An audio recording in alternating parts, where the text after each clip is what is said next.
Today, we're visiting the China Tibetology Research Center. Just across the street is the Beijing Xizang Mansion. Together, they have become important cultural landmarks related to Xizang in Beijing. And I'll be meeting a young Tibetan scholar who has spoken at the United Nations Human Rights Council. From her perspective, we'll explore the real story of Xizang and how it has changed over time. Dr. Drolma, you grew up receiving modern education, and now you become a scholar of Tibetan Buddhism who speaks at international platforms like the UN.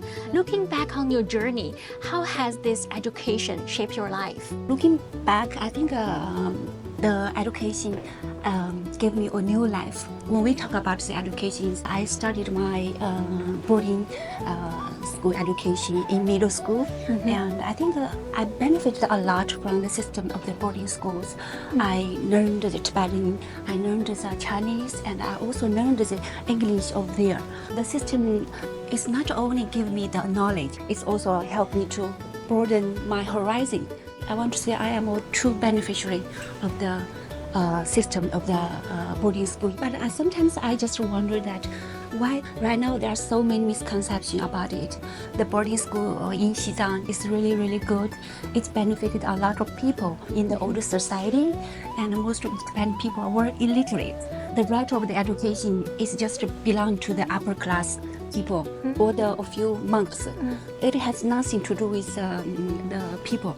So, but right now, with the strong support of the government, you know, Xizang has the very comprehensive educational system.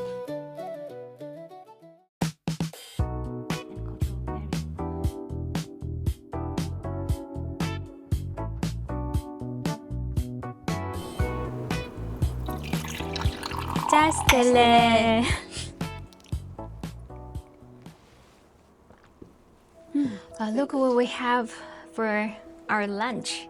Yeah, What is this? I think it's like a yak milk cake, right? How about it? It tastes delicious. Oh. What I find interesting is that food is always related to the culture of local folks. For example, they represent, I think, the spirit and lifestyle as well as the culture of people of Xizang. Speaking of culture, what is the core spirit of Tibetan culture? I think it's about the compassion and inclusiveness and about the kindness. And I think the other one is like about the gratitude. These are I think the most trait of the culture.